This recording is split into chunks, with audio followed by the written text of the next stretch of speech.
of Karula. She's got those two hungry mouths to feed.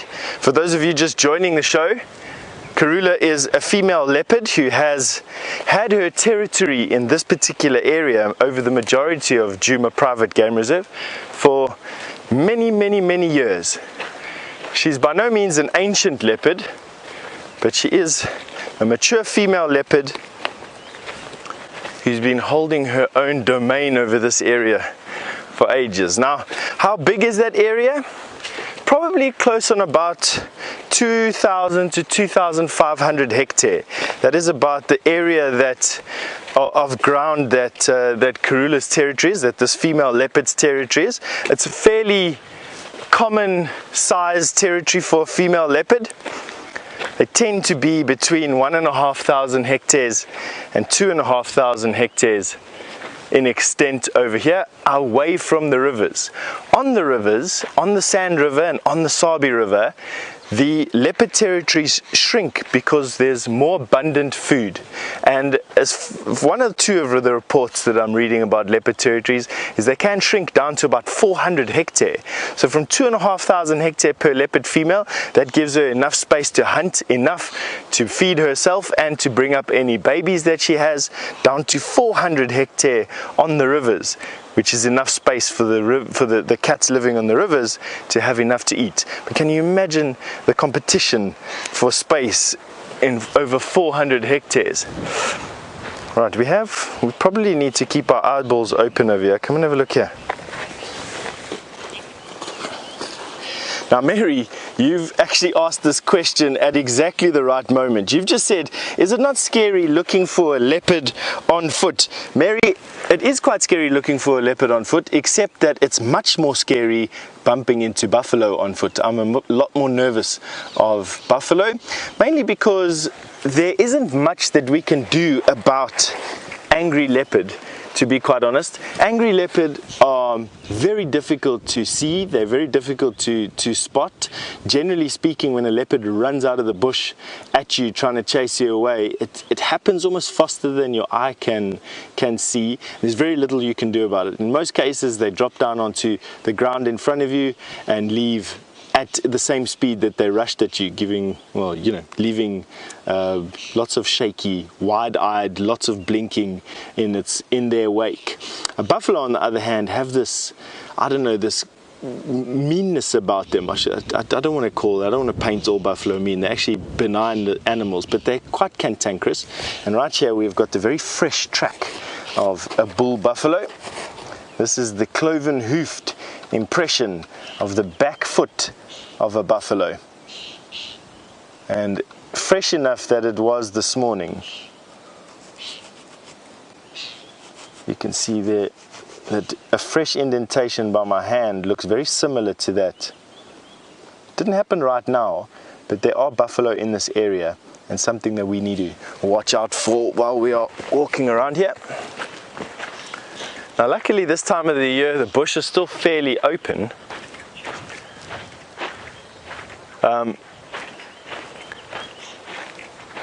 And at least it gives us the chance to see into the bush. And from the looks of these tracks, the tracks now go off the road into this thicket in front of us, so we are not going to walk into that thicket. But Taylor, as far as I understand, has some more tracks, so why don't we go and have a look at what she's got. So we're on Cheetah Plains finally, and we've come across something interesting. So first, I'm going to jump out, of course. Initially I said, oh, look at these, they beautifully graded the road, but they've squashed our tracks. And then as I finished that sentence, I spotted the most incredible hyena tracks, and I went, oh, this is nice. And I thought, about 100 meters down the road, I was like, those are a bit large for hyena tracks. We've got hyena and lion tracks, but let me show you exactly what I'm talking about. There's a slide out because I'm a little bit short. Okay. Now, put my cord in my pocket. But if you have a look, where are the nice ones? Which one did I say? Over here, hey? Okay, you can't see it very well now, but this track over here is actually a hyena track. There's only 2 lobes, and also I can see the claw marks. And we know that lions don't have the claw marks. And it was running sort of probably just after the lion had walked in. Now if you go across, now I've half driven over. Let's go back a bit. Let's go to these ones over here. You can see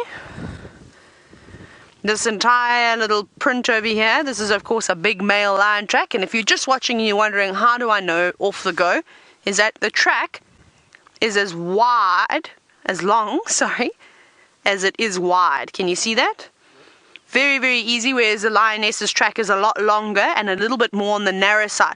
I thought that these were nice and fresh. They're not. Because can you see, let me just dust my knees off. I'm going to try and make the same footprint now. Let's see if I can get the same effect.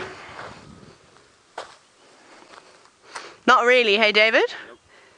The ground is incredibly hard. So this had happened just after the rain fell. So maybe yesterday or even the day before. And those lions and the hyenas were here. Now if you're wondering what is a hyena doing with a lion, it probably weren't walking together. Like they hadn't just come from a pub or a movie or anything along those lines. They weren't on a date. But very typical for scavengers and something like a hyena to actually follow a lion around and hope that it does make a kill. And well then could potentially scavenge straight from that lion. But sadly, these are old and I think that those 2 animals are long gone. So we're going to carry on back towards the plain. So that's the plan. But I suspect that it was a Birmingham that was around here. At one point, the boy.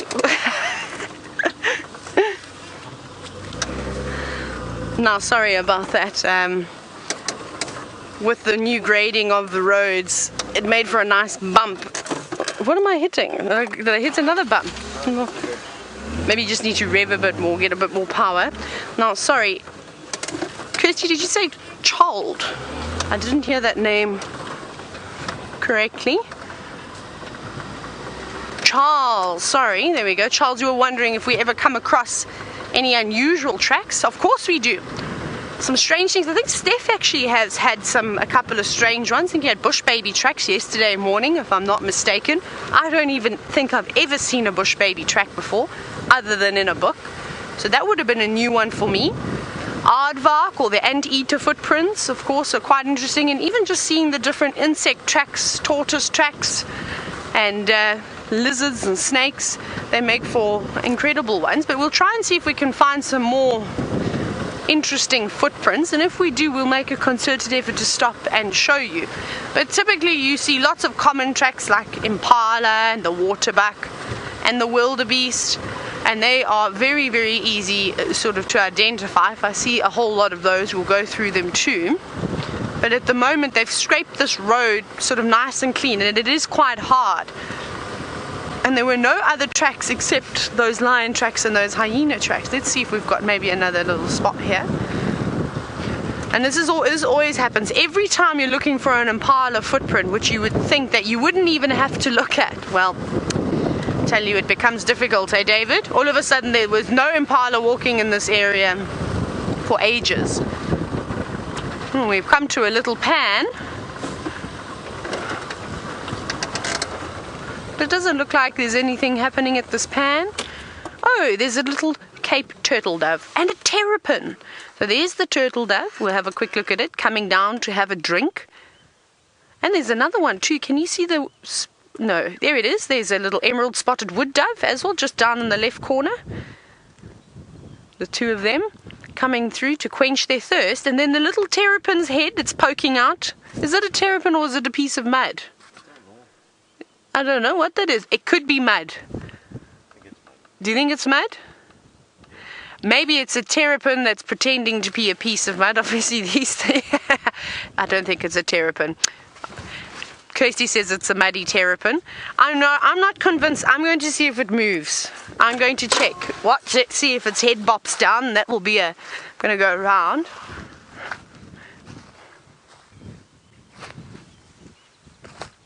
Trying to stalk up to it.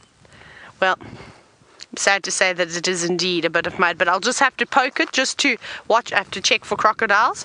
I just have to touch it because I'm a bit weird like that. It's a stick. It's not even mud. We were all wrong. It's a stick. And if I didn't touch it, it would have bothered me for the rest of the drive. So I just had to quickly make sure we run around this way. Back again. Let me get in. David, I must stop being ridiculous this morning.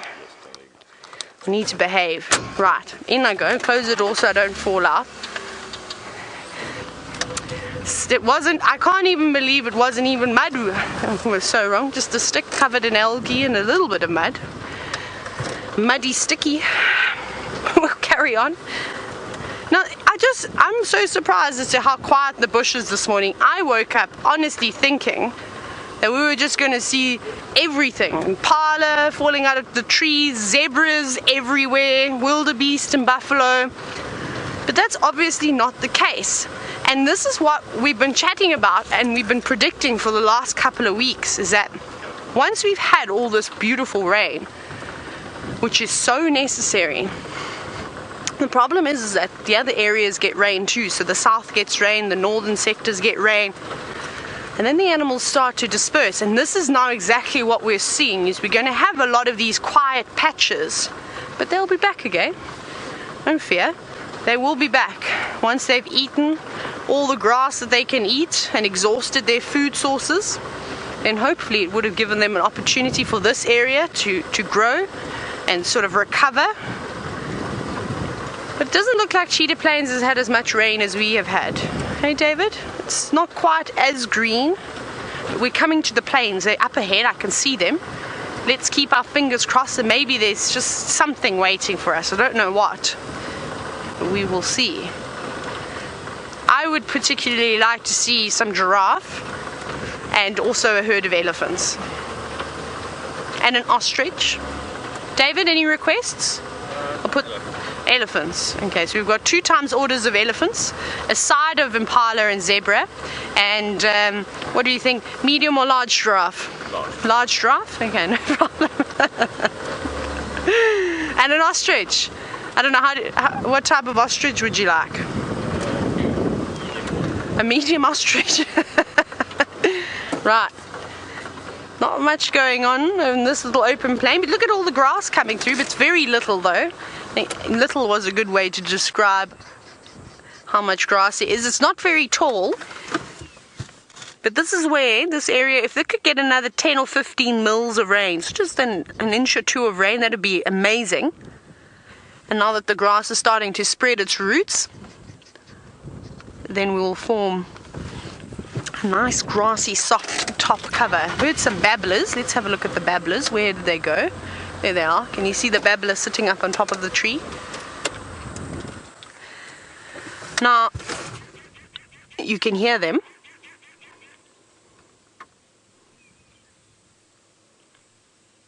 Beautiful red eye, and of course, where they get their name, arrow marked babblers, because of the stripes that they have on their chests and their neck. And I think if I was a bird, I would probably be, not by choice, a babbler, just because I never stop talking and I make a lot of noise. My mom would have said that, and I think everybody that works at Wild Earth would probably agree that I'd be. There'd be a big group of us though. Oh, did you see it got chased away by that starling? Kirsty agrees. Now, it seems as though there's a whole lot of starlings about to settle upon this dead knobthorn tree. And they don't look particularly colourful, but that is indeed a Burchell starling. And that's just because it depends on which way the light sort of angles onto the bird and reflects off of the bird. It will determine the coloration. But let's leave these starlings and let's go back across to, oh, I forgot who we're linking to. David, I'm so sorry. Didn't even hear, I'm afraid. I don't know. Oh, that's no good. Sorry, Kirsty. I'm not sure who... Ah, there we go. James has got a buffalo.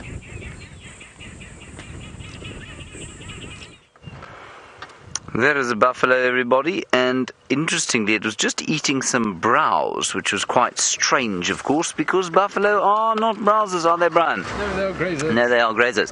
But, hang on a second, sorry, before I move. Brian, the one in front there is attempting to eat some grass. Now, let's just see how closely we can get into the muzzle, because what I would like you to notice is the use of the tongue.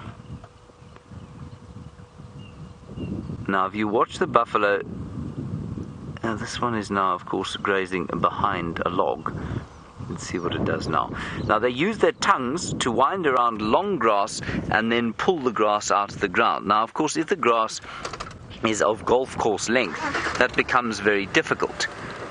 And I think that's why they are browsing and struggling to fill up with food, despite the greenery that there is around here. Another kind of ropey, small herd of them, probably about 10 animals only, very few. I'm going to go back a little bit more because I think there's a better view of these ones here. In fact, there is just behind this bush here, Brian.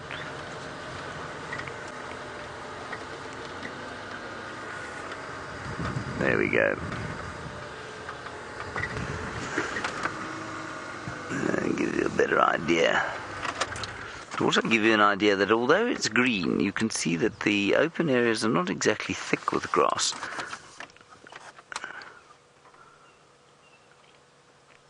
Yeah, just not looking good, are they? The hips are bad, sticking up, and hopefully they will recover.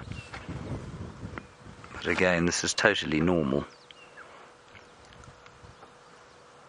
10 animals, a very tiny little herd. There are a few more off to the left-hand side to the west, and they seem to be in the shade there, but also, so maybe 15 or 20 or so. That is a minute buffalo herd. We're normally used to herds of sort of 100 plus, 250 quite often, and 400, not uncommon. I was just saying to Brian how I find it very difficult to make a buffalo look good on a photograph. But he is managing to do it admirably there as they come through that sort of woodland in the endless search for nourishment and food.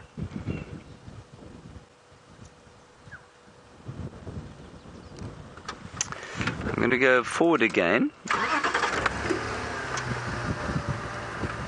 Now we are going to attempt another 2 truths and 1 lie, Brian. Hooray! Hooray, hooray. The first truth, let's look at that one that looks like a young Taylor Lautner. There we go. It isn't our favourite buffalo, Taylor Lautner, though. In case you're wondering what I'm talking about, there is a buffalo here that looks exactly the same as Taylor Lautner. Yes, that is true. And that is not one of your facts. Okay, here we go. Let me try and think of something interesting to say about the buffalo.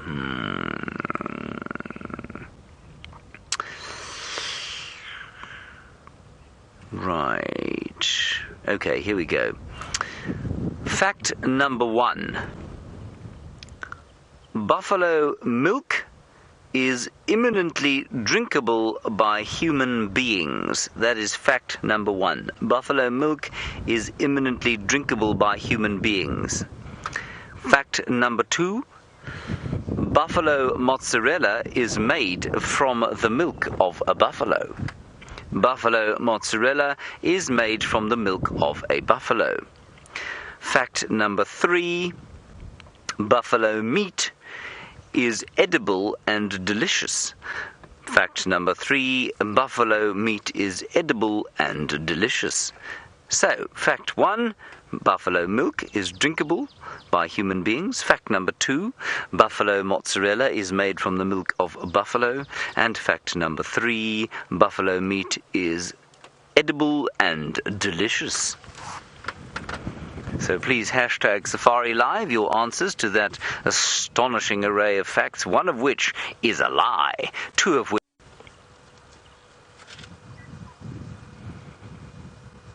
edible and delicious. I quite like saying that. Try it, Brian. Edible and delicious. There we go. Rolls of the tongue. It does rather. It comes bowling out of the throat, I find. Edible and delicious. You can do it like Jeremy Clarkson used to on Top Gear. You remember that? Edible and delicious.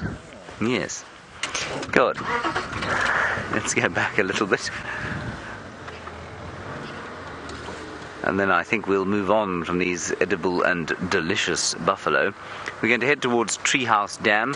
There's not good news on the Karula front. There are reports coming out of the east that she has crossed into Torchwood. These are distressing indeed, especially when it comes to our thoughts of our TV show later today.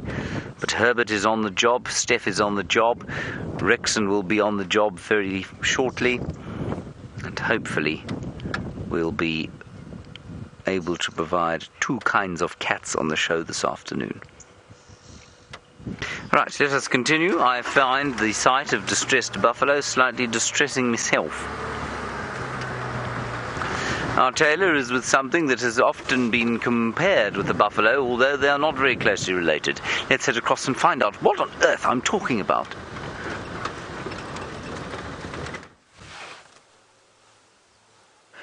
Hello again.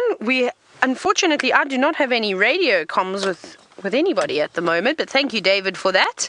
Now, we found some zebra and some wildebeest, and I wonder if these perhaps are the ones that normally hang around on the beautiful big plains here at Cheetah Plains. But unfortunately, they've moved into thicker vegetation, and I'm not sure why. And what we will do is we will go back around and have a look at the plains. We're now just coming up to the Kruger boundary. But I would love to show you how green it is. And there's nice grass there. It's short, but it's definitely a length that though these two species of animals could eat. But perhaps they're just waiting a little bit longer, waiting for the perfect conditions. But of course we always see these two together. And for the new viewers out there who have just started watching, if you're wondering why I say that you often see wildebeest and zebra together, it's because they sort of have a symbiotic relationship with each other.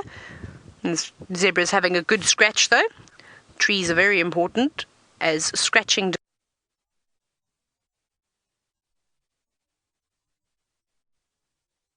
devices, as rubbing posts. And what happens is, with the zebra being in the equus family, sort of being related to horses, they don't mind the length of grass that they feed on. They'll eat short grass, they'll eat medium length grass, and they will also eat long grass. So they'll often come through and graze away and bring the level of the grass down just short enough that the wildebeest and buffalo can come through, and they prefer to eat that shorter grass. So it's quite nice. You always see them tailing behind. And I think also the zebra have got fantastic eyesight, some of the best out here in the bush. And well, the wildebeest don't have the greatest eyesight. So I wonder if that's one of the reasons why they also hang around. Oh, look, there's a little foal. Hello, little foal. Is it a foal? Well, it's a young zebra. Probably not a teeny tiny one that was born this year. It looks like it could have been born quite late last year. Now, David, I can't hear anything, and I don't know why I can't hear anything at all. Sure you pushed in that side. Okay, I'm just trying to see if I can sort my communication out, but otherwise, David, you can just tell me what Kirsty says. I think she just came over the comms, but it didn't. We seem to be having... testing? Yeah, okay, I've got... So, I apologize. I haven't got any radio contact with Kirsty, but David does. So if you hear me chatting out loud, it's just because we're now I'm going to be using David as my radio, really, and he's going to pass on all the messages. But you can see there's a nice herd of wildebeest, and we should also start to see the females having some calves soon too. Hopefully once the impala sort of set the bar, well, then the wildebeest will join in afterwards. And it's going to be interesting to see what happens when we start to have these little baby animals being born. If we're going to start seeing more hyenas around, big birds of prey. We may even see the odd baboon feasting on a young impala lamb. We know that they like to do that in the summer months, which will be very, very interesting. But David, should we carry on? We're going to do a Kruger boundary patrol. We want to have a quick look here, and then we'll go back around to the plains so I can show you what the plains look like. But let's see if anything interesting is crossed on over.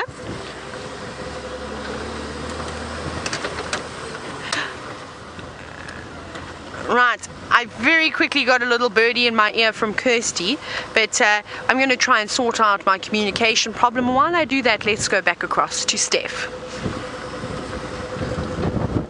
All right. Oh, hang on. You come to us as I get a whistle from Herbie saying that we've just walked into something, so now... no.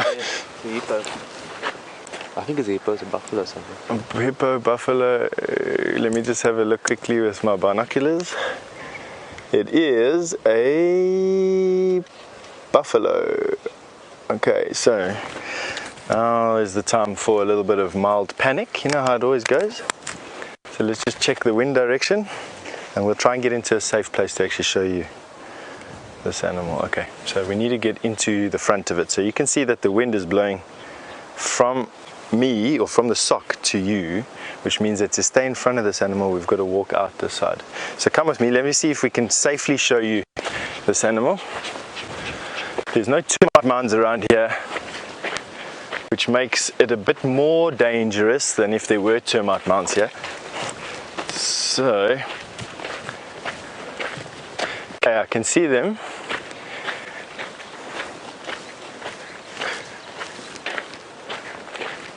Okay, it seems like there's a couple here in actual fact. Come with us.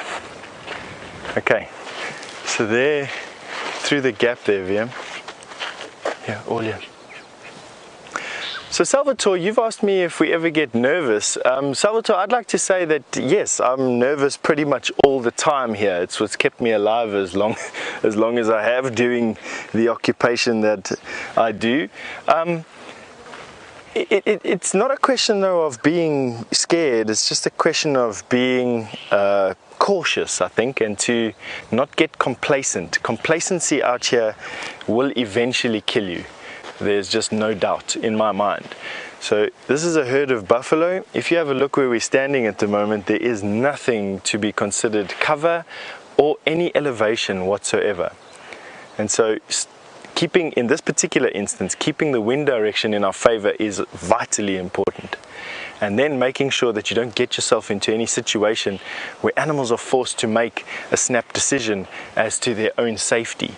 Don't forget, with the buffalo with horns the size that they've got, they will use them if they need to. And of course I have nothing to answer their threat with. Neither would I. To meet force with force out here is ridiculous. You just got to try and get out of the way. So I think let's try and shadow these buffalo for now. It's a fairly large herd actually.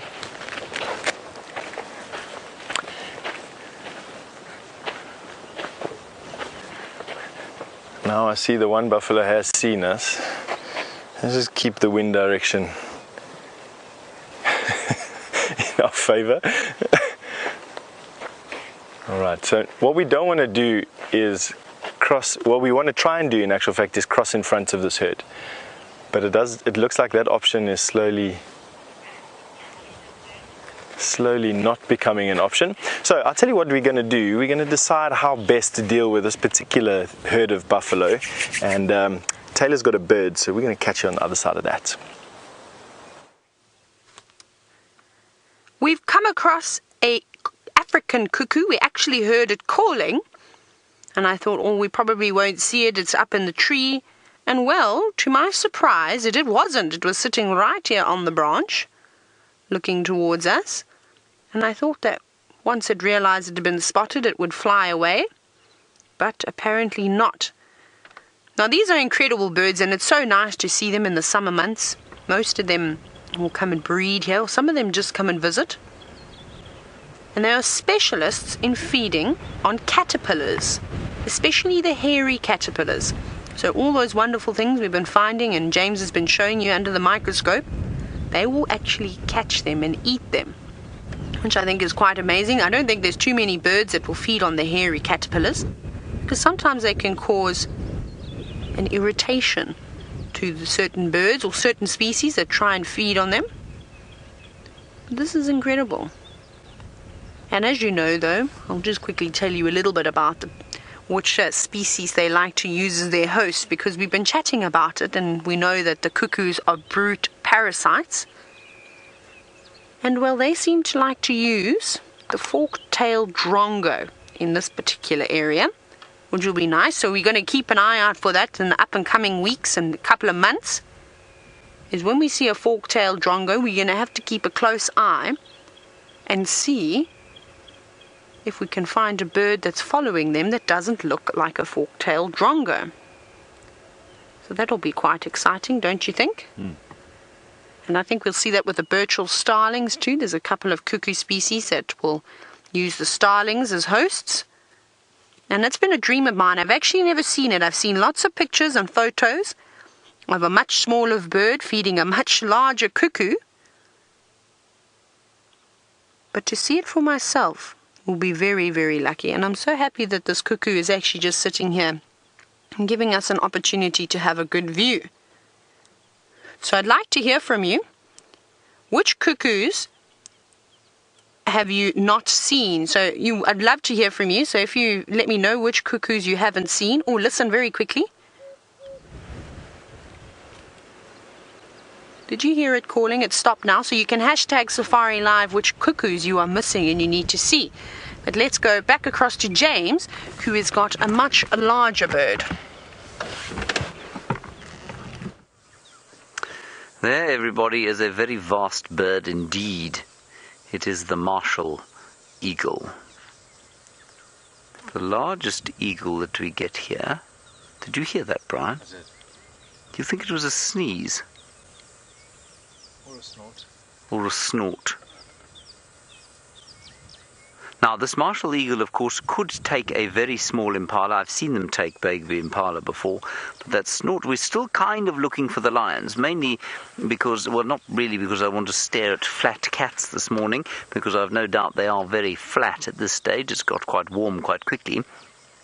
But because we do, of course, want cats for this afternoon. So, that is a magnificent, magnificent bird, isn't it? He is a vast, vast fellow. So probably almost 3 feet in length, wingspan of 6 and a bit feet. Oh, well, turtle trekking, what an appropriate question for what we're looking at now. Let's just take a moment, Brian, to appreciate the Twitter handle, turtle trekking. Very nice. I would be that very bird over there if I wasn't a battalier. I quite like the thought of being a Marshall eagle. Everyone will be scared of you, because you're very big. Nothing will try and eat you. The only thing is that you're sort of reduced to eating lizards. They like to eat those great big monitor lizards. So I think that's quite interesting. But otherwise, I think one of these would be a very good bird to be. Now, he's shaking himself out. Maybe he's thinking about taking to the skies as the wind comes up a bit, give him a bit of a chance to fly into the wind. Big bird like this likes to fly with a bit of wind, so that it helps him get his vast bulk into the air. Now, so he doesn't look that big from where we're sitting here, of course, but he's, yeah, like I say, just over 3 feet tall, and has a wingspan of more than 6 feet, which is quite impressive, really. And to take a baby impala lamb, which weighs what do they weigh when they're born? Probably about, I'm going to say a baby impala probably weighs in the region of 12 pounds or so. So that's quite a feat for a bird like this, which weighs about, probably weighs about 12 pounds itself, about 6.5 kilograms. So just over that. See him bobbing his head from side to side. That's him just judging distance. Here he goes. Are you ready, Brian? Oh, he's gone. Oh, he's diving. No, he's going. Oh, I think he's gone into a tree there. Doesn't seem to have smashed anything.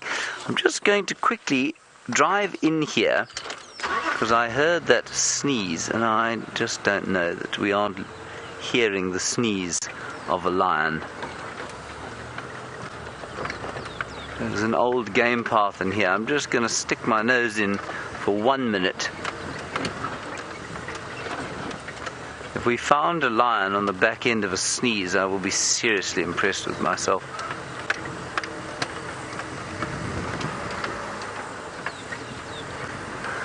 Oh, that's what it was. It wasn't a lion sneezing at all, Brian. You'll see. It was a sneezing giraffe, everybody.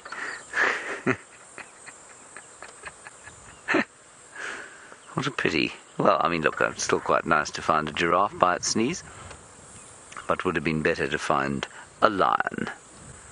And you can be almost certainly sure that there will be no lion if there is a giraffe here. And a few of you were wanting to see some giraffe today. Well, there you go.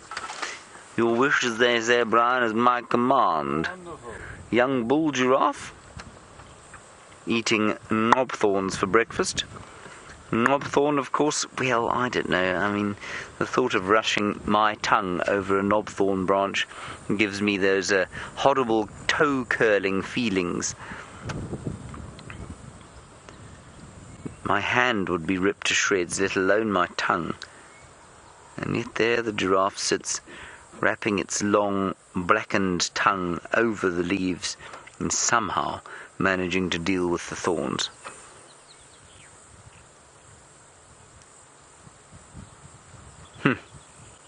Now, we're going to continue up towards the north. We'll have a look at this giraffe for a little while. I just want to say, it's not particularly profound, but I do just want to say that I have started a fascinating book about quantum biology, which looks at the quantum physics involved in biological systems, and many of the things that we find completely inexplicable about the bush, for example, how it is that some birds migrate, seem to be explicable through the lens of quantum mechanics. So over the next few weeks, I'm afraid I'm going to harangue you with various things that I've learned from this book. The first one that I've learnt is that photosynthesis, so the process by which all things go green like this, would not be possible if it were not possible for particles. Now just listen to what I'm going to say, because it's going to sound like I'm talking spiritualism. It would not be possible were it not possible for particles not to exist in the same place, at least in different places at the same time. Now I will try and unpack that sort of a statement over the next coming weeks, but it is all rather interesting, because while we have a surface understanding of how things function out here, there are so many mysteries. Bird migration, how it is that those great bait balls of fish and birds don't crash into each other when they're flying around in the sky. All that sort of thing, I'm hoping, are going to be unraveled over the next few weeks. Now, on that note, my brain is about to explode with quantum mechanical thoughts. Let's head across to Taylor, who also has death in the sky.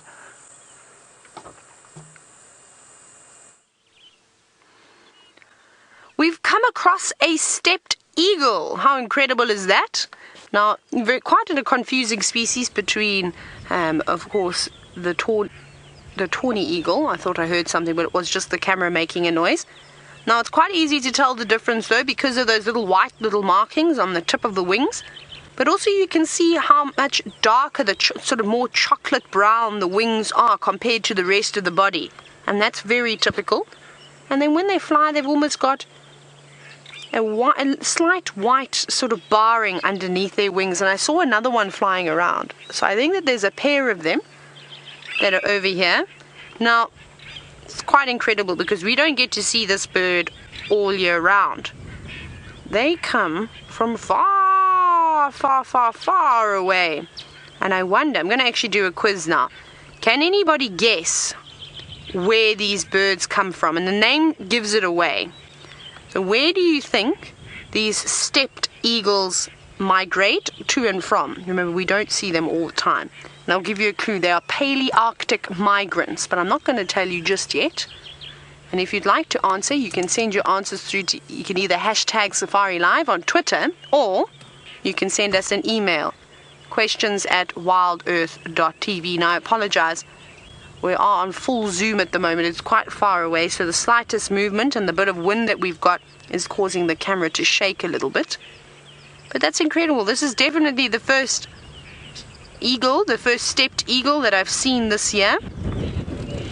But I also haven't been very vigilant. But that was amazing. And you can see it keeping a close eye because there was a roller that was mobbing it earlier, and I can still hear it in the distance. So I think it is just keeping a close eye and making sure it doesn't get bopped on the head again. But isn't that wonderful? I picked up on some more lion tracks, just by the way, in case you were wondering. I'm trying to follow them. It seems like a female lioness was walking around here last night. We just need to try and, of course, have a look. So we're going to carry on. I've lost the tracks now. Their long departure. They will feed themselves up and eat as sort of form fat reserves. So as they're flying, they don't have to stop and feed, which I think is quite amazing that they're able to do that. Isn't that wonderful? Now, I think that those tracks, unfortunately, the direction that they were going in, I think that they carried on into Kruger. Now, David, the Torchwood Pride likes it around here, am I correct? Yes. So I wonder if it perhaps wasn't a lioness, maybe from the Torchwood Pride, just doing a little bit of a loop. Maybe the rest of the pride was walking on the other side in Kruger and I couldn't quite see them. But it looks as though those tracks did indeed continue far east and out of our traversing area. But that's okay. We'll just have to see what else we can do. But now there's going to be lots of pressure for this afternoon if we don't find a cat this morning, because we've got to keep that cat streak up, and I'm uncertain as to what day we're on. So hopefully we'll get one again this afternoon, or maybe we've still got a bit of time to, of course, search for some.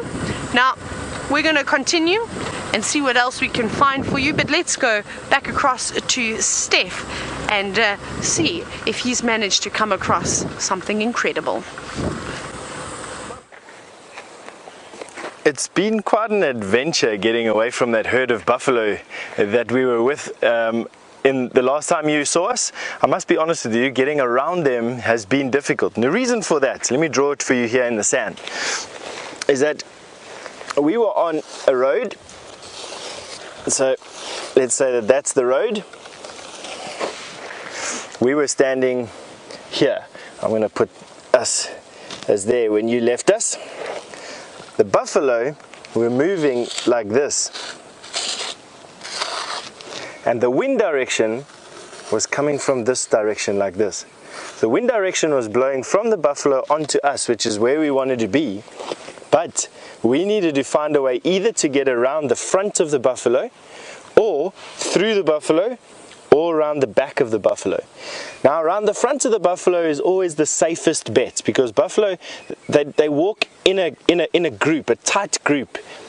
But the back of the buffalo always has stragglers, the back of a herd, and it's usually the sick and the weak and the hurt, and those are dangerous buffalo. You don't want to be around a sick buffalo. Going through the buffalo was for me the second most dangerous option. So most dangerous was around the back of the buffalo. Through the herd of buffalo was the second most dangerous, but the safest option going around the front of the buffalo. But they were moving so quickly. Doesn't matter how fast we were walking down the road, there was always a buffalo in front of us, and that is not what we wanted. So we stood for a while thinking about what we were going to do, and in the end we ended up opting for a half-half option. We could hear a few buffalo here, but the majority of the herd was here, and so we meandered through. Let's have got a jackal running, and off you go. Where it's gone to the right? We've got a jackal, but where did it go? David, did it disappear? I think so. Oh no, our jackal ran away. Let's go round and see if we can find it again though. I think we may. Can you see it still, David? I think it's just gone out of view. We're going to go, if I can get Rusty into reverse. Let's go around quickly. Unfortunately, we've got to go the long way around, but we will go with great speed. Let's see if we can get this jackal again. It was a side-striped jackal, and I know that's one of the things that we love to try and find when we come to Cheetah Plains, and we've managed, of course, to get one. Just bear with me for just 2 minutes. We'll just quickly race around the corner. Let's hope we get another view. But no, it's very windy, so I do apologize. And the jackal, unfortunately, aren't the bravest of creatures, and that's what happens when you're right down on the lowest part of the predator hierarchy. They tend to be a little bit more on the shy side, and I don't blame them. Let's quickly go in here. And I think they must be denning in this area because you often see them on this open plain. So maybe they've got a burrow that they've dug underneath a shrub perhaps. But now we've got to keep a careful eye out over here. It gets a little bit thick, so help me look. But I'm not going to go too fast towards where I last saw this jackal because I don't want to scare it.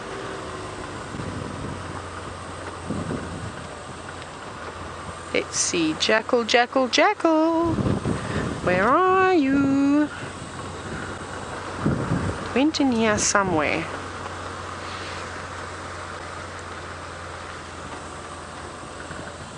Now I'm just scanning both ways, and of course this takes serious concentration on my behalf. Multitasking is not my strength. Oh no, Jackal, why did you run away from us? Can I even drive here, David? Okay, well, we won't go too much further. It seems as though our jackal, though, has raced off into a thicket to try and evade the camera, which is a bit sad. But like I said, they do really edge on the side of caution, even though we were parked kilometers away from this jackal. Right on the other side of the plain, but even that just wasn't enough. Even that distance, and it still felt a little bit threatened by us. But that's okay. We won't chase it anymore, though. We'll let it go in peace. But there was one. You'll just have to take my word that we saw, very quickly we saw a side-striped jackal. Now that was something I loved seeing when I was down in the Eastern Cape, guiding down there. We had found a den site of black-backed jackals, and they were so beautiful. And of course, the little ones used to come out first thing in the morning, had it in a termite mound, and they would sit sunning themselves quite nicely. And it was really, really, really lovely. And they eventually became so relaxed with the vehicles that they often, when their parents would go off and look for something to eat, they would hear us drive up, and we'd keep a distance away, but they'd sort of come out and just poke their heads out and have a look. And it was really quite wonderful. But no luck for us, I'm afraid, but that's okay. We'll just have to try again next time. Now, Liz, you were wondering if we could habituate jackals. I reckon you can. Like I said, they became habituated to the vehicles, and I think that if you perhaps found one that was maybe abandoned by its mother, but I think you'd have to get it as a youngster. I reckon you could probably train them sort of similar to like a dog. They're very intelligent, so even though they're shy, don't get me wrong and think that they're not intelligent creatures. They are so sly, and they have had to work out sort of different techniques to try and avoid the predators, of course. And I just think they're wonderful creatures. So I think you'd probably be able to do some. There'll always be that element of wild, though, that wild streak still through. Oh, and there's what's going on in this tree. There's lots of little birds hopping around here. Are they still there, or they've flown away? Looks as it seems as though, oh no, there's one hopping. If you go straight in, you can see, oh, it's a southern black tit. There you go. And I wonder if it's looking for the seed pods of the bush willows. Let's see. Oh, it's just going up higher and higher. It's looking for something to eat. But now we know that these, there it is. You see it just in the middle there? We know that these southern black tits enjoy feeding on the little larvae that live inside the seed pods. Now I wonder if we're going to see them dangling upside down. This particular bush willow doesn't look like it has any pods on it. I'm afraid you're going to have to try a different tree. I wonder what it's feeding on. Let's see what it's going to get up to. And there were a few of them jumping around in here too. But the others were a little bit shy and have moved on. And it's just this one that also looks like it has moved on. I think it flew away very quickly. Very sneaky little bird. Very, very sneaky. But we'll continue. We'll see if we can find something else. We'll see some white-crested helmet shrikes up ahead. Those are difficult ones though. David, are you ready? Because those are hard ones to try and catch on camera. They really don't like to be shown. Let's see if we can find them again. They were just in here. They were sitting on the, there they are. Can you see them? I'm going to stop right here. So on that fallen wattle. There, right there. Can you see them? White-crested helmet shrikes. Now, I'm really going to keep my distance from these birds. They haven't realized we've spotted them just yet. Look at that beautiful yellow orbital ring that they have around their eyes. And of course that lovely white and black plumage and the little sort of grey head feathers on the top of their heads. There you go, having a preen, and off they go. Once one flies, they all fly away too. And that's sort of the only sighting you're ever going to get of those birds. It never seems to be for too long, just a couple of seconds if you're lucky, a minute. But that was nice. So even though everything else is hiding away from us, we're having a fantastic birding morning today. So I hope that we've seen a couple of new birds for some of you. Now I'm still waiting to hear back and find out which cuckoos we're still missing. Oh, have a look, we've got some flowers. Oh, this is a wonderful road, hey David? Now, Kirsty. Now, Bob has just come through and said that he hasn't seen an emerald cuckoo or a black cuckoo. Now, I'll get to the cuckoo questions now. We're looking at these beautiful leafy morning glories. Aren't they just so pretty? I love the trumpet shape that they have. And of course, usually there's lots of water in them first thing in the morning, and you'll often find the insects coming down to have a little drink from the flowers. And I just think that the morning glories are the most spectacular flowers in the way that they grow, because they grow in the most sort of arid areas. There's nothing else around them. It's almost like the impala lilies, and then just amongst the sort of brown and yellow sand, you'll see a bit of green, and of course those bright purple flowers coming through. Isn't that lovely? And I'm still waiting, of course, for the various flowers to come through. Now, Bob, let me get back to your question. Black cuckoo, we've been hearing them calling lots, so we definitely have an opportunity to try and find one of those. So we'll keep an eye out. I'll tell James and, of course, Jamie and Brent to keep an ear out for them too. Maybe even Stef will find one on a walk. Now, an emerald cuckoo. I don't know if any of you, or some of you may know what an emerald cuckoo is, but I'm just going to show you because it's a special bird, and I've been very fortunate to actually see an emerald cuckoo. We saw them quite often while we were up in Zambia. Let's quickly go, because it's in my opinion, I think it's the prettiest cuckoo. Right, Emerald 238. Let's go to that page. Here we go, I missed it a little bit. I have to go back this way. Now this is the bird. I'm just going to move my shadow out the way. This is the one that Bob was talking about. Look at that. Bright, iridescent green feathers with a lovely yellow breast. Isn't that absolutely stunning? Now to go with that, I'm sorry, my hat the sun is obviously casting a shadow. I'm going to also play the call. No, I'm just trying to obviously unlock my phone. Okay, David, I'm going to quickly put the book down very quickly, and I'm going to try and unlock my phone, and then I'm going to play the call because it's a spectacular one, and it's a call that I miss. We used to hear it every morning. We go to C for cuckoo. No, not that.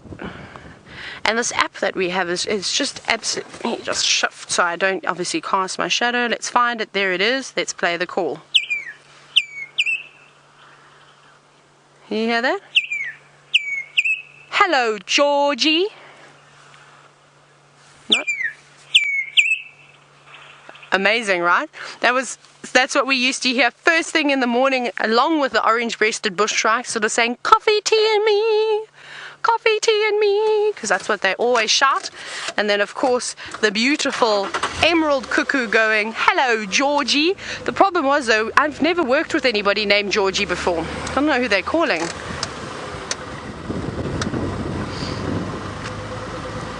Okay, very nice. So Sally from Oregon hasn't seen the classes cuckoo or the thick-billed cuckoo. Now, I haven't seen the thick-billed either, Sally, but the classes cuckoo, well, they're out and they're calling.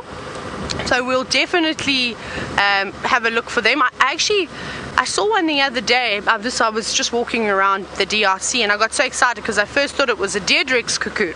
But then it wasn't. It was a classes. And now the Deirdre's cuckoo, if I'm not mistaken, is the one that's got the red eye, and the classes cuckoo doesn't. I could also be mistaken, so I should probably check. Should we just check? Just to put my mind at rest. Sally, you've made me doubt myself now. not that it's a problem. I do this quite regularly. Let's just go back to 238 because we know that I remembered. Let's find that. Let's just have a quick look. No, yes, I was correct. Okay.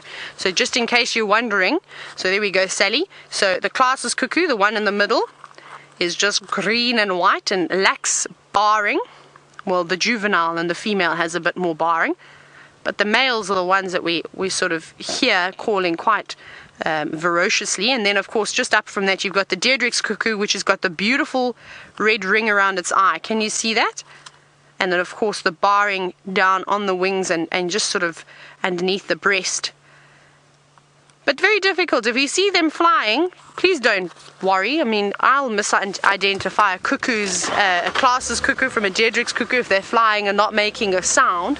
Very, very easy to mistake them. And that's what the whole thing about birding is that maybe the first look you don't identify them straight away, but that's all right. You're allowed to sit and you're allowed to have a look and a look for those key identifying features. Now, we're going to go back across to Djuma and see if James is having any luck with any of the cats. No, I'm not, everybody. I'm having no luck at all. I think that they have killed the buffalo deep inside that very difficult block. What we're going to go and do quickly is have a look at Sydney's Dam, which is just down the road here. Ooh, there's a lovely view off to the west now. The air is crisp and clear. Do you see that, Brian? Oh, look at the mountains there. There they be. Softly blowing purple in the wind.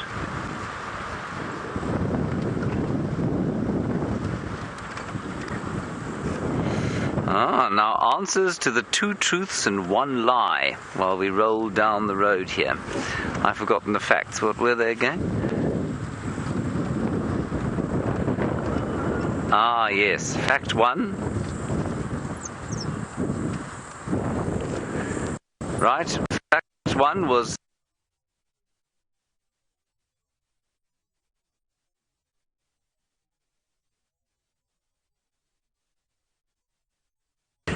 okay. So we had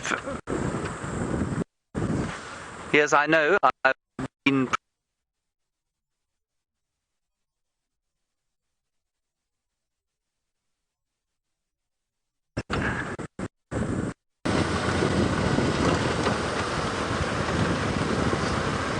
But isn't this Yeah, I was going to say, whoops.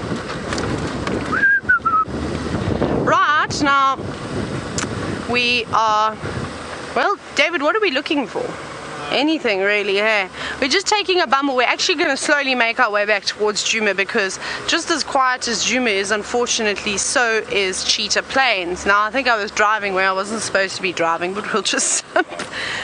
Right, I think let's do a little loop, I think. And we're going to go straight down this road. Where we're going to end up, nobody knows. David probably knows. Let's see. 3 in a row. Okay, well, we'll take a little drive down here. We'll just have a quick look. Well, we're having a chat about those cuckoos. It's really interesting. I'm enjoying seeing all these birds. But as some of you may have picked up, I'm very much enjoying the cuckoo shrikes at the moment. They seem to be my favorite. But it's sad that we're only seeing, of course, the black cuckoo shrike. I used to see the grey cuckoo shrike as well down in the Eastern Cape. And they were lovely. Also got a big white ring around their eye and then grey. Now, I don't know where everything's gone. There doesn't even seem to be any birds here.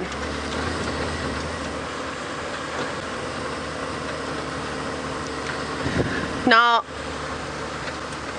Heidi from Las Vegas, you're wondering if we get the yellow-breasted cuckoo. I'm not sure. I think maybe another name for the emerald, the African emerald cuckoo, is a yellow-breasted cuckoo, because I don't know if you saw just previously, it does have a bright yellow, breast. Now, okay, we're not going to go down here. It seems as though some gentlemen are doing some maintenance on the roads. I can see a big grading machine, so I'm just going to turn around. Sorry, Heidi. So I'm unfamiliar with one by the name of the yellow-breasted cuckoo, but you know, all over the world we have various common names for the same birds, so it could just be that.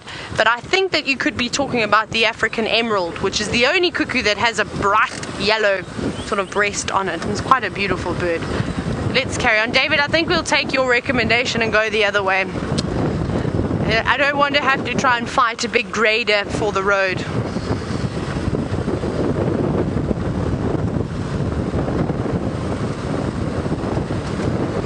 Now, I'm sorry, Kirsty, I didn't quite hear. I've just got lots of wind at the moment. I'm trying to shelter myself. I think he's asked about, oh, Dayton, there we go. There you go, sorry, I keep breaking up signal, and of course the wind is quite terrible, but it sounds like a Dayton from Maine. You're wondering if we have a national bird. Now, for some bizarre reason I've forgotten, but I think it's the blue crane, if I'm not mistaken. I was thinking of all the different fish, the trees, and all the different things that we're talking about. I'm going Kabelio, and not Kabelio, oh, now I've forgotten the word. I'm thinking of the Afrikaans, so it doesn't make sense. And the yellowwood tree, and then of course the blue crane is South Africa's national bird. Now, have any of you seen a blue crane before? Obviously I can't hear you responding straight away, so we'll have a look. But I'm going to use my phone this time because I like to look at the real pictures. We will bring it here. Let's go back, and then we've got to go to bird guide. We've got to go see for crane. Now, sorry, I'm just trying to find exactly where it is. There you are. There you are. Open that. You've got to press lots of buttons. It's quite ridiculous. I'm going to turn my phone sideways. I think it'll be better. How's that? Can you see it, David? Yeah. Is it difficult because of the sun? It's just a bit smudgy. A bit. It's because of my hand lotion, I'm afraid. But that is a blue crane. Let's. Should we go to another one? No. Look at that one doing a display. They're beautiful. Sorry, David. I can't see anything because of the reflection. Just tilt it down slightly. Like that? Yeah, more. More? There we go. There we go. Because of the monitor and the sun, I can't see what I'm showing you. But that's quite beautiful, and they're lovely birds, but they're quite rare. Now, I've been very fortunate, of course, to have a look at them. I'm gonna just take my phone away now. Let's turn that off. I'm very fortunate to actually have seen and worked with a breeding pair down in the Eastern Cape. There was one in this big open area. I didn't see any chicks though while I was there, but at least they were there. But my best friend, she has a massive farm just outside, or sort of between Grahamstown and a small town called Alicedale, around there. And she had a couple of pairs that were actually breeding and successfully raising chicks, which is quite incredible, because sadly they are also endangered. And wet. I think it's the first time in about 3 days that they've really been able to catch thermals and do what vultures do best. And let's hope they find all the carcasses that are around at the moment to do a bit of a clean-up for us. There it goes. And there it disappears. We're going to go across to Stef on foot, and he's got a snail.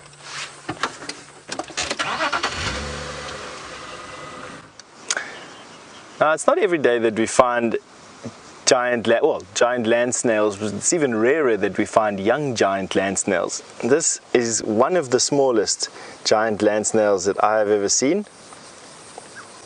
Let's put him on a collision course with you there. Have a look at that. Normally they're about 3 times that size. You see here, that's my thumbnail next to it, just for some scale.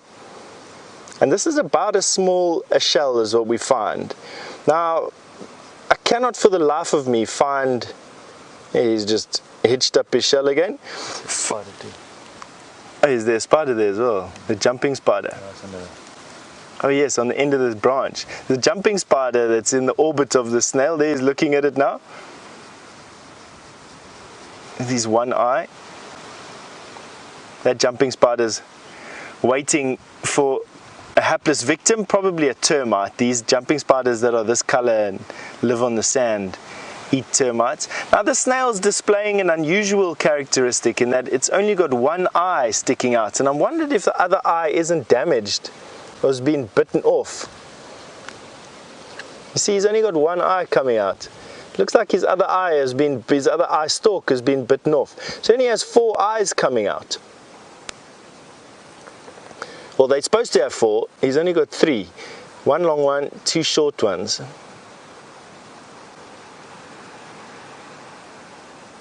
Just the most amazing creature.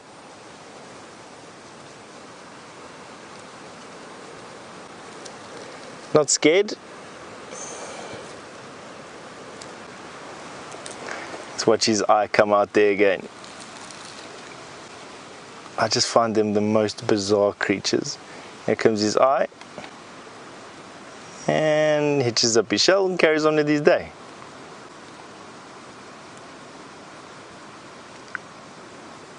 Him watching us. The nerves that have the light sensitive receptacles on can travel up and down that tube. It's not a proper eye like we know, like our eyes are. They can sense light and dark and shadows. Very awesome.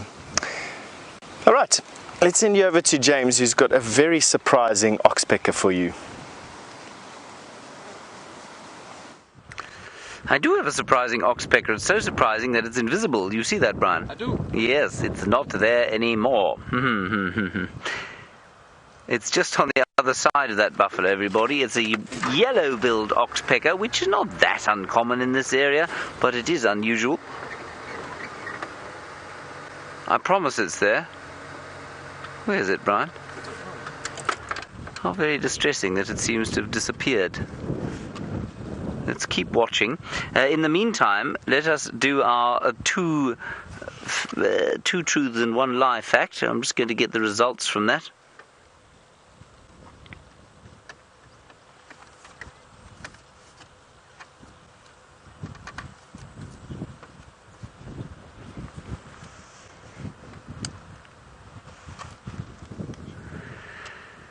Now, unfortunately, I have failed yet again to con all of you. You have said fact 2 was in fact the false one. Most of you said that. And fact 2 was that buffalo mozzarella is made from buffalo milk. It isn't made from this buffalo milk, of course, but it is made from Asian water buffalo milk, if you truly want buffalo mozzarella. If you try and milk one of these fellows, however, you can get yourself into some trouble. Well, especially a bull, because they don't possess udders, do they, Brian? No. And so were you to try and get milk from a buffalo, which has been attempted, it has been achieved, you could drink it, which is fact number 1. You could drink fact number 1's milk. And then fact number 3, that buffalo mozzarella, there is the yellow-billed oxpecker. It's now flown onto its... No, is that it? Yes. Good. Finally. You could eat buffalo meat. It is nice to eat, and it depends how you prepare it. Obviously, it can be quite tough, but it is actually very good eating. So thank you for taking part there. You've helped us immeasurably getting our systems in place for the TV show this afternoon, which of course you can watch either on your television or on the internet. Same place and normal afternoon time. Right, we don't have a lot of time left, everyone, so we're going to continue from these chaps and just have one last look around for those lions. We do want them around this afternoon, you see.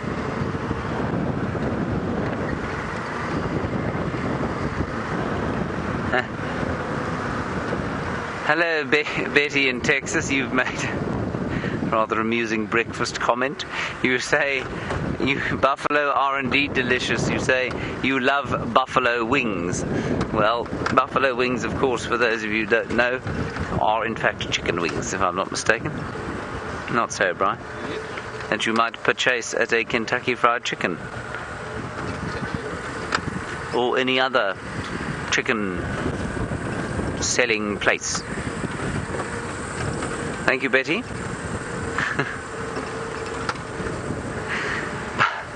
Buffalo wings, indeed. Now, Herbert swears blind that he heard the lions killing something in here last night. Now, whether they've finished whatever it was and moved on, who knows? Oh, there's a delicious smell around here. Something has flowered.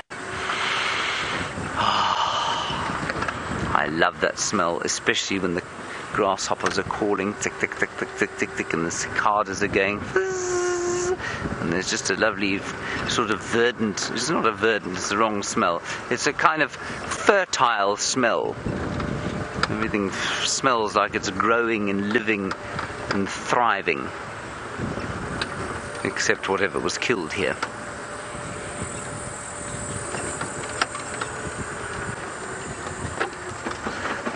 Hello, Gail, and well, verdant trees and lovely growth and interesting plants. You want to know if the sausage tree is native to this area.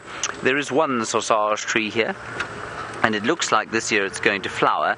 It's down on Philemon's Dip, which is about a mile that way, 2 miles maybe, down in a dip on a drainage line, and that's of course a clue to why we don't get more of them here. They like to live in very well watered areas, and that's where that one grows, and hopefully it will develop some flowers and then some sausages. Now they make enormous fruits like that, everybody. Huge things which are sort of round and tubular, which has given rise to their use as a male enhancement cream. Yes. The less said about that, the better, wouldn't you say, Brian? Yes. But there is one example here. So further down on the Sand River and the Sabi River, where there's permanent water, you are much more likely to find the sausage tree. Now these lions could have come for a drink last night, maybe moved through here then. Oh, I don't know. I can't find any hide nowhere of them. But we'll keep an eye out on this area during the course of the day, because they could easily come through here for a drink.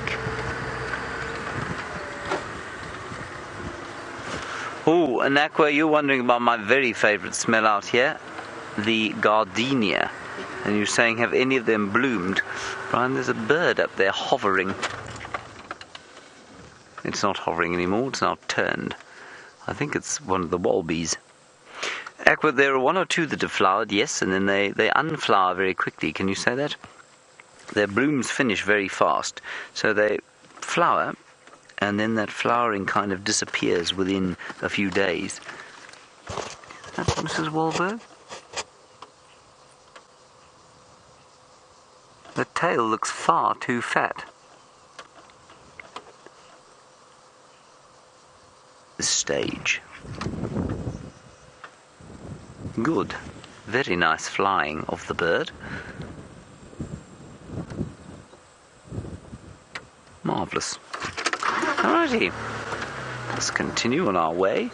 Thank you, Brian. Yes. I'm so glad I'm welcome.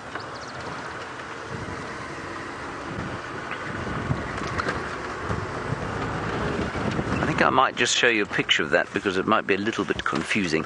I'm trying to play for time here. I just want to sit here a little bit and listen and see if we don't hear lions maybe feeding. The eagles are over here in the book. And what we were looking at there, of course, was... There's a tawny eagle, there's a pale morph tawny, so you can see it is quite light in the front and dark at the back. That's possible that it's one of those, but it's also possible, as I change the page here, that it is the boothead. Now we've had one example of a pale form booted here for some time. He looks just like this bird here. Yeah, I think that's exactly what it was. And there, that's what we were looking at. See that? And the reason that I am convinced that it wasn't the pale form Wahlbergs, if we go down here, sorry, the book is now starting to be rather difficult in the wind, but if you look at that picture there, you can see the tail is very, very thin. It's not cream coloured, it's much more white, and also the back and bottom and underside of the wings not nearly as dark as the bird we were looking at. So we're going to go with booted eagle, pale morph from below. What do you think, Brian? Yeah. Yes, I think that's rather good detective work myself. Yeah, excellent. Excellent.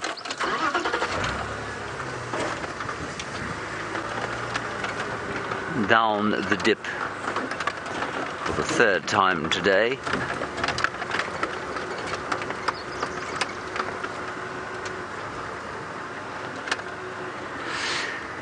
Hannah, you're aged just 9 years old, and we were looking at an eagle now, and earlier on I showed you the very biggest eagle that we find out here, and that of course is the Martial eagle.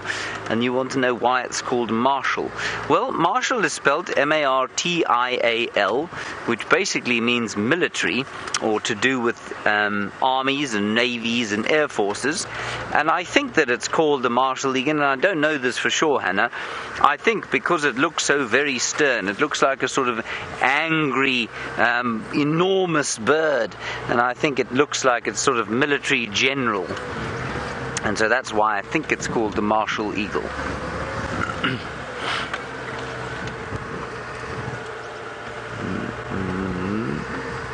Right, let's head across to Stef and get an update from him. I'm going to have one last look for the lions in this area, and then we'll probably head back for a delicious breakfast.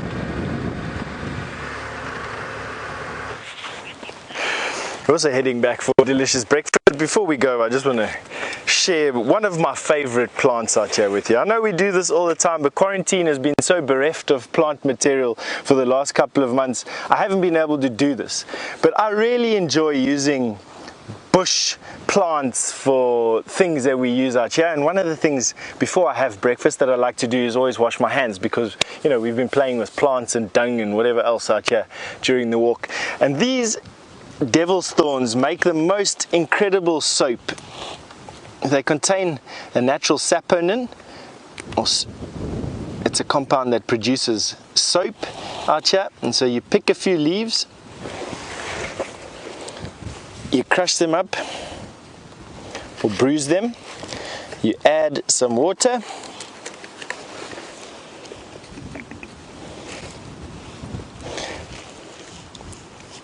and you will see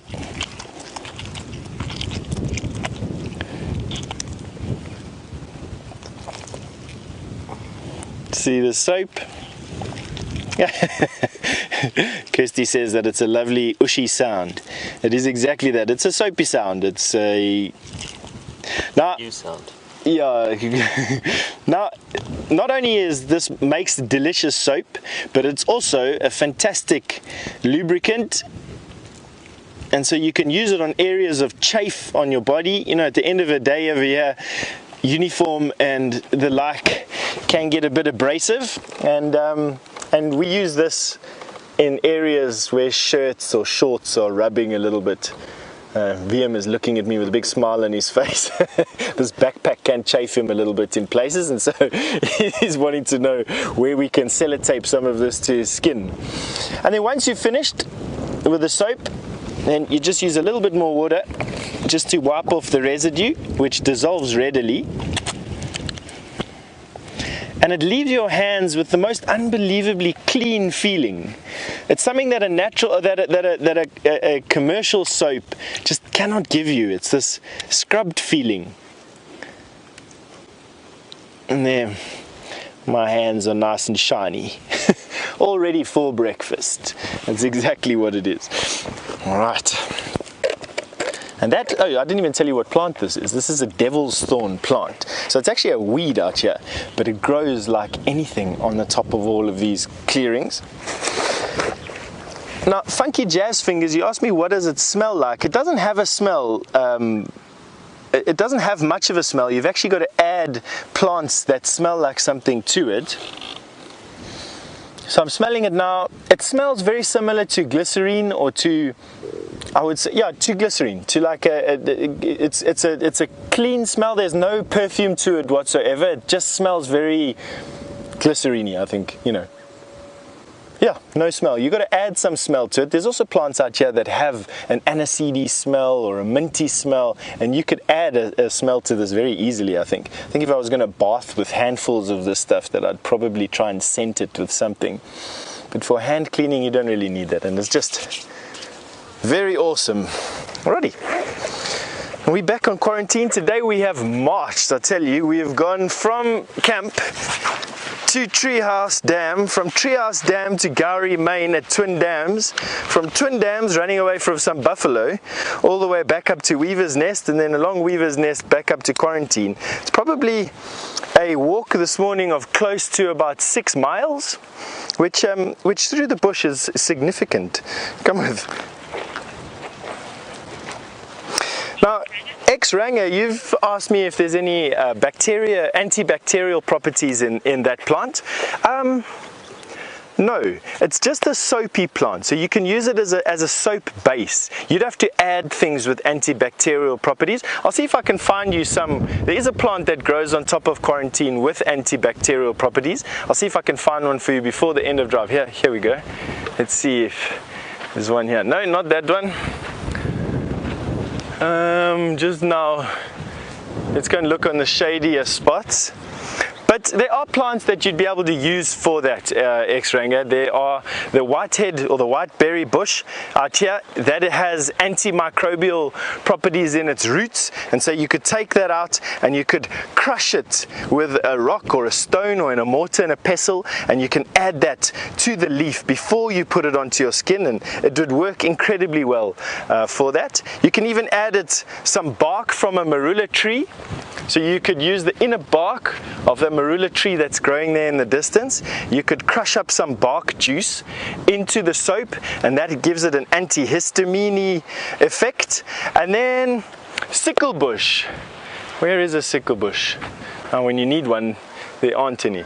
But a sickle bush, which is a fairly common tree out here, you can take the root, scrape the root bark of the sickle bush, squeeze it out, probably boil it a bit in water, and then I would add that water to the soap, and it is an incredibly good cure for hyperpigmentation. So I know a lot of ladies suffer from hyperpigmentation on their foreheads, across their nose, across their cheeks, and you could use that soap combined with the root bark of the sickle bush tree to cure hyperpigmentation, and it is an incredibly effective use or natural cure for hyperpigmentation. So that's just standing up here now. What else could we add to that that'll give it some nice? Obviously all the perfumes out here. Let's see if we can go and find some aniseed for you. No aniseed there. Aniseed out here, you get a basil, which smells incredibly good. Aniseed, which smells incredibly good. Not much around here. All right, let's come down to that time of the day when I just need to say goodbye. We will see you for obviously a very special show this afternoon on the PM Safari. So looking forward to having you on the other side of the screen there, and all our long-term supporters, of course, for your support. Thank you very much for asking all the questions and staying so engaged throughout the walk. Wherever you are on this bright and sunny day, I hope you have a good day further, and we're going to send you over to Taylor, who's got a hippo for you.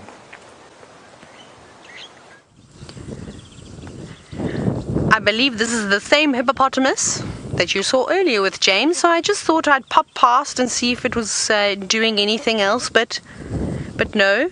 And I don't know if any of you remember this, but I think it was almost a week ago I was talking about a hippopotamus. I can't remember which one it was, and I said that it would be nice if you move towards Chele Pan because it's nice and deep and there's a tree that forms shade over the water. Kirsty, do you remember me saying that? And here, this hippo is sitting in the water under the shaded tree over Chele Pan.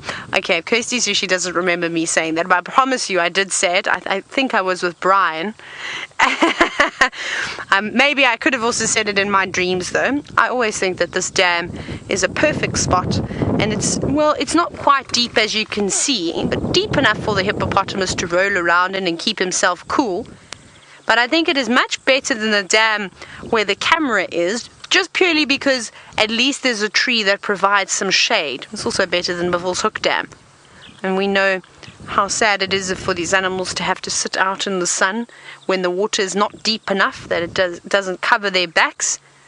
But Hippo, you're going to have to shift slightly further forward as the sun moves. I'm not sure if you're aware of this, but it does move quite a bit. His rump is sitting out. But maybe he's warming up from the chilly night. And I wonder if this is not perhaps that hippo that the lions were chasing around the other evening. We don't really know. We can only really speculate. But Hippo, enjoy your day. There's actually, did you see the Egyptian geese that were there too? To the right? There they are. Look how camouflaged they were. I only just spotted them as I looked across towards the dam. Very sneaky, the pair of them. Also just enjoying the hot day, hiding in the shade. Now, I've seen these two here before, so they must have a nest somewhere close by, perhaps in the drainage line, somewhere around here. And it's amazing. I was just saying to David this morning, I can't believe how many nests between all of us, between myself, Steph, Jamie, Brent, and of course James. It's been so wonderful. A couple of dragonflies you can see also flying around in the distance.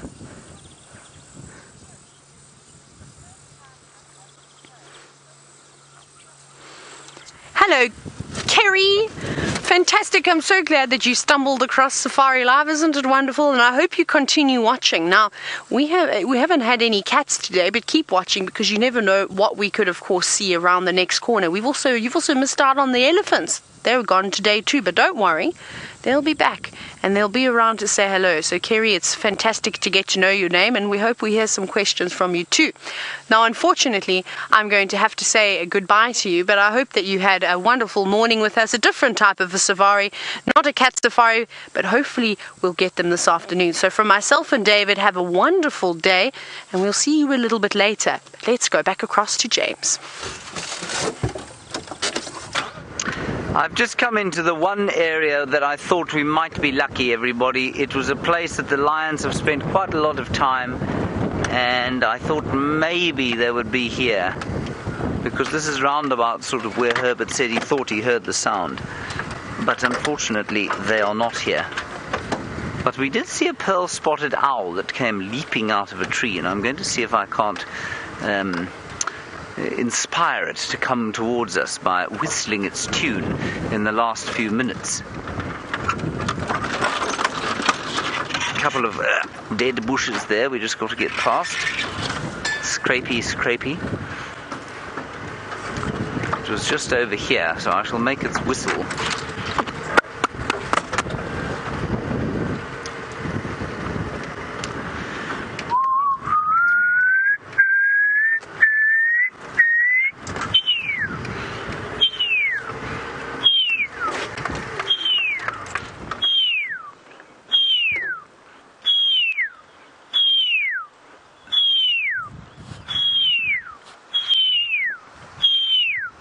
Now, if while we wait for the owl to decide whether it's terrified of me or not, Georgianne has answered Hannah's question very nicely.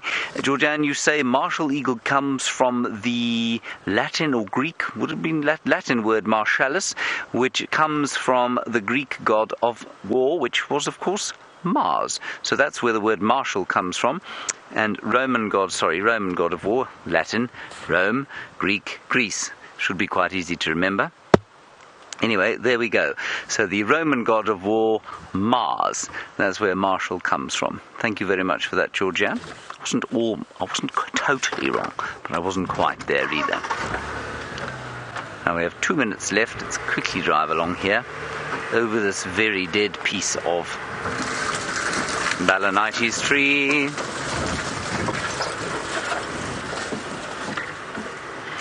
And I'm sure many of you are looking forward to the TV. I'm very glad. I hope that you enjoy it. We will, of course, have Stef on walk, Jamie and Brent in vehicle. I will be in the tent, and with any luck, Karula will make a return. Very nasty that she's been with us the whole way through the rehearsals, and now she's gone south this morning, but maybe she'll come back. And I'm sure Herbert will find the lions in this block sometime between drives. He and the trackers will go out and see what they can find. We might have to give them a hand.